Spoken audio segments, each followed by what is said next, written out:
Class 8 overheads. Last class हम लोग ने ओवरहेड्स चैप्टर में machine hour rate related sums किया। वापस से रिपीट कर रहा हूँ, difficulty part with this topic is not the topic. The thing is number 1, पहले तो ये जानना कि खर्चों में वो जो ऑपरेटर वेजेस है वो कितने आवर्स कितने लोगों का लेना है। और उसके लिए एक ट्रिक मैंने बोला, वेरी इजी ट्रिक। अगर आपको सम्स खुद बोल दे कि एक मशीन का इतने दिन का खर्चा बताइए तो ठीक, ना बोले तो मेरा इच्छा। अब हम जैसा करेंगे वैसा निकाल सकते हैं। बस ये ध्यान रखना है कि डिनोमिनेटर भी उतने ही मशीन और उतने ही पीरियड के आवर्स का होना चाहिए। That's it, this was a very important बात। सेकेंड इट वाज कि सर जब हम कैलकुलेट करते हैं कोई भी खर्चा तो पावर के खर्चों में कंफ्यूजन होता है कि कब लेना है कब नहीं लेना है सेटअप टाइम। तो मैंने बोला कभी भी आपको ऐसा नहीं करना है कि नहीं लेना है, हमेशा लेना है। बट यदि सम्स खुद मना कर दे तभी नहीं लेना है, अदरवाइज हमेशा लेना है, चाहे सेटअप हो चाहे मेंटेनेंस हो।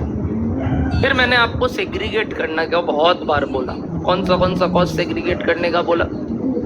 तो सर हमें नहीं समझ में आता है सर, कई बार हो सकता है हम कर रहे हैं सही, कई बार हम गलत। तो मैं बता दूं, जब तक सम्स नहीं मांगे तब तक तो आप नहीं भी करोगे चलेगा।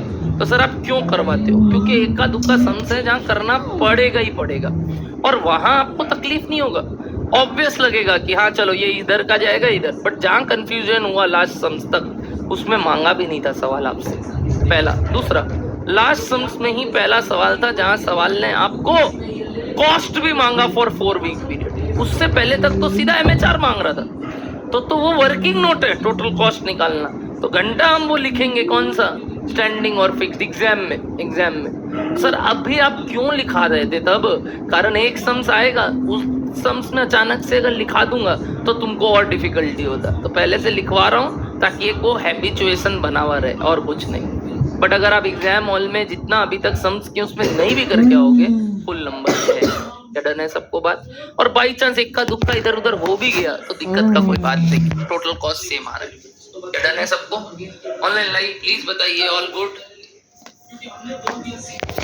चलो, तो लास्ट क्लास हम लोग ने जितना भी बात किया उसके बेसिस पे मैंने आपको शायद एक होमवर्क दिया था और बाकी सम्स डन था अपना।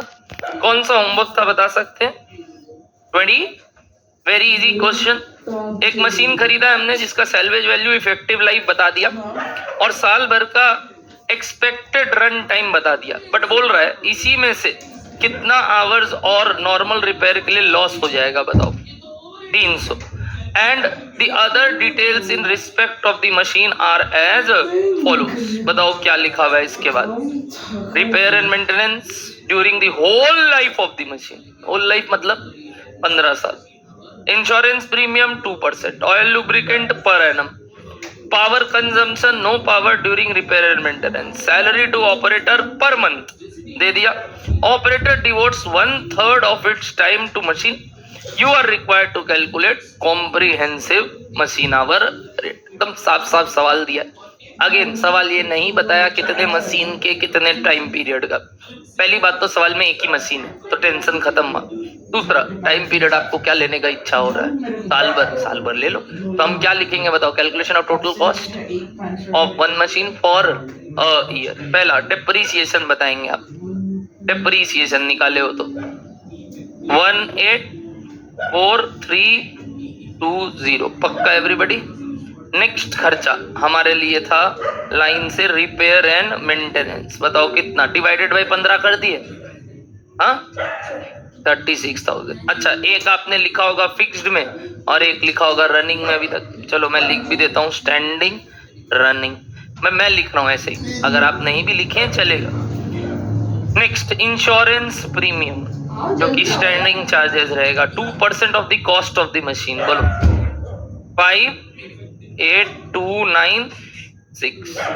और उसके बाद oil and lubricants is again a running charges जो कि साल भर का भले ही दे दे but it is related to run, मतलब रन सर कि कितना देर काम हो रहा है। नेक्स्ट बताओ power consumption. Again power consumption is also a running charges जिसमें हम 10 units in per hour into 7 per unit into कितने आवर्स एक्सपेक्ट किया था हमने, बट कितना लॉस हो जाएगा रिपेयर में? 300। तो बताओ नेट में कितना चलने वाला है? 4200। क्यों sir? No power consumption during repair and maintenance. अगर नहीं बोलता ये बात तो हम 4500 पे ले लेते पूरा का पूरा। क्या डन है? बताइए कितना है? 294,000। डन। आखिरी खर्चा salary to operator, operator wages we can write it as standing charges. 3 standing 3 running आया यहाँ, जो कि दिया हुआ था 24,000 पर मंथ, तो into 12। But the operator devotes only 1/3 of its time to this machine, तो इसीलिए इसका कितना लेंगे हिस्सा भी? 1/3, क्योंकि इस मशीन में वो अपने पूरे 12 महीने या हर महीने का कितना टाइम इस काम को डिवोट करता है? 1/3। तो बताओ कितना हो गया? 96,000। टोटल करेंगे तो टोटल कॉस्ट आ जाएगा 7,56,000 की 76 चेक कर लो। कोई 76 बोल रहा था, अच्छा ठीक है। डिवाइडेड बाई आवर्स, कौन सा आवर्स सर? Effective hours 4200। तो व्हाट इज योर MHR? पहली बार तो सुकून का आंसर आया, आज तक सुकून का आंसर आ ही नहीं रहा था, पहली बार तो आया, तो विश्वास हो रहा होगा सही किए। 180 per hour. Okay everybody, almost सब राइट है।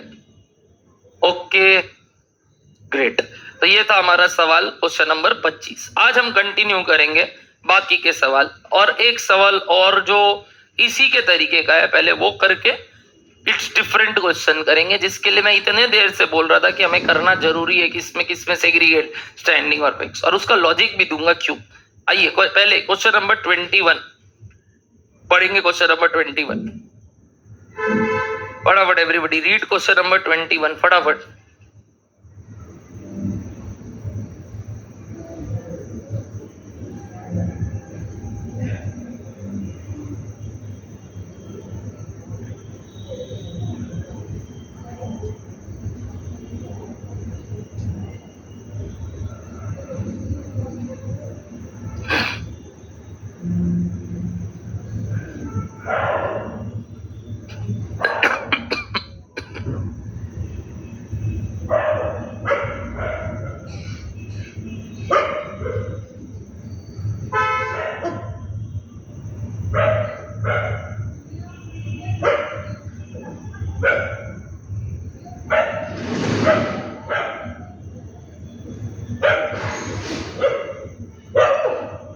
मैम पुराना क्लास डन है आपका?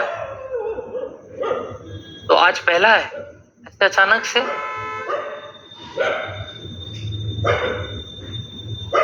देख रहे थे मतलब पूरा देख लिया आपने? ओवरहेड्स कितना बचा है वो देखिए, मतलब कुछ देख रखे, तो ऐसे थोड़ी बीच में आपको इजी लग रहा है? ठीक है नहीं ना?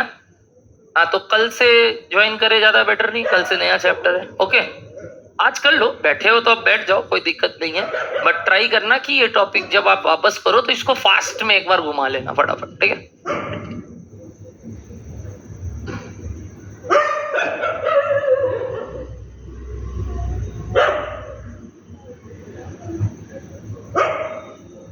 हो गया, पढ़ लिए, एक रीडिंग दिया आपने, मैं दूं। अ machine shop has 8 identical machine managed by, okay 8 machine है जिसको मिलके 6 लोग संभालते हैं। The machine can not work without an operator Holi engaged on it. आहा सुंदर। क्या मतलब हुआ इस बात का, कोई समझाएगा? एक मशीन में एक ऑपरेटर चाहिए, इसका मतलब 2 मशीन हमेशा खाली रहता है, हमेशा खाली रहता है, कुछ बोला? अरे तो 8 मशीन में अगर 6 आदमी है और एक आदमी को एक मशीन के लिए अगर चूज कर ले, उसके बाद वो और कहीं नहीं काम कर सकता, कैसे कर सकता है? एक तो होना ही चाहिए। हाँ तो बस एक मशीन में अगर एक है तो अगर उससे ज्यादा भी हो जाए तो चलेगा, बट 2 मशीन तो तब खाली रह जाएगा। कैसे नहीं रहेगा? उस टाइम पे कौन वर्क नहीं करेगा? हाँ मैं तो वही बोल रहा हूँ, मैं तो बोल ही रहा हूँ। ये तो कोई को लग रहा है तो ये बात की नहीं लग रहा है पता नहीं मेरे को, मैं तो यही बोल रहा हूँ कि 2 मशीन खाली रहता है।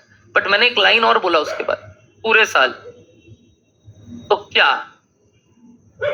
Very good, eight a point of time. ऐसा कुछ बोला सुने अभी? एट अ मतलब कोई एक पॉइंट ऑफ टाइम पे कोई 6 ही मशीन पे काम चल रहा है। समझते हो ये वाला बात? नहीं समझते, बताता हूं वापस। तब अगले दिन ऐसा हो सकता है कोई दूसरे 6 मशीन पे काम चल रहा है, अगले दिन कोई दूसरे 6 मशीन पे काम चल रहा है, बट पूरे साल भर 8 मशीन काम कर रहे हैं। कोई दिन कोई रेस्ट पे है, कोई दिन कोई रेस्ट पे है। बट ये मत बोल देना हमेशा पूरे साल भर 2 मशीन रेस्ट पे है। नो, 8 के 8 मशीन ऑपरेशनल है। लाइक आवर लिफ्ट्स, कितने मशीन्स होते हैं लिफ्ट में सर? 2 कई बार जगह जगह होते हैं, कई जगह 4 होते हैं। हमारे यहीं पकड़ लो, at a point of time कितने मशीन चल रहे हैं सर? 1। बट इसका मतलब ये है क्या पूरे साल भर एक ही मशीन चल रहा है, एक बंदी बैठा है? क्या एक टाइम के अनुसार चेंज किया जा रहा है? यानी पूरे साल भर कितने मशीन्स ऑपरेट हो रहे हैं? 2, but at a time money sir. तो बट साल भर का सरा का खर्चा लेंगे कि नहीं दोनों मशीन का? बोलो हाँ या ना बताओ। तो ये एक बहुत अच्छा तरीका था, भावुकली आपको पहले सरप्राइज करने का कोशिश किया, बट आप तो सरप्राइज दूर का बात है, ध्यान भी नहीं देते हो। तो मैं पहले आपको ध्यान दिलवाया, तो वो चीज आपको गुमराह करने के लिए लिखा है, बट आप तो हुए भी नहीं। बहुत खूब, बहुत खूब। तो ये जो गुमराह करने के लिए लाइन लिखा है, इसका बेस्ट एग्जाम्पल है लिफ्ट। भैया घर में जब लिफ्ट चलता है तो कोई एक चल रहा है तो दूसरा स्टैंड बाई में है, और प्लस वो भी है स्टैंड बाई नहीं भी है तो एक ही चलेगा इस टाइम पे। कभी कभी 2 चला देते हैं, कभी एक चलता है, कई जगह ऐसा चीज अपने को देखने को मिलता है। हर बार सारा लिफ्ट ऑपरेशनल हो जरूरी नहीं। बोलो हाँ या ना? रेस्ट चाहिए हर एक मशीन को। तो बोल रहा है एनी पॉइंट ऑफ टाइम पे वैसा नहीं होता है। एक ऑपरेटर काम कर रहा है तो उसी पे ध्यान दे रहा है, तब फिर 2 मशीन एक बार शांति से बैठा है। बट कभी कल वो 2 मशीन काम करेगा तो दूसरा कोई 2 मशीन शांति से बैठे। बोलो डन है? बट ओवरऑल साल भर में सारे मशीन्स का टाइम लेना ही पड़ेगा, कोई उपाय नहीं है। आगे बढ़ते। The original cost of all 8 machines works out to कितना? बताओ, ये एक एक मशीन का कि 8 मशीन का? प्लीज हाँ, यहाँ पे क्या है ना, मैंने जैसा बोला क्वेश्चन में और कुछ काम का बचा ही नहीं है, सिर्फ यही सब में खेलेगा कि तुमको गलती करवाएगा कि कोई एक मशीन का कभी बोल देगा, कभी 8 का बोल देगा, कभी एक पीरियड का बता देगा। तो बताओ ये कितने मशीन का है? 8 मशीन का, ठीक है।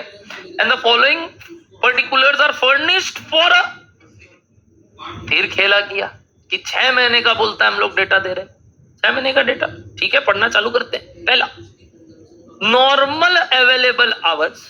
लो ऊपर 6 महीना बोला, बट फिर लिख दिया क्या?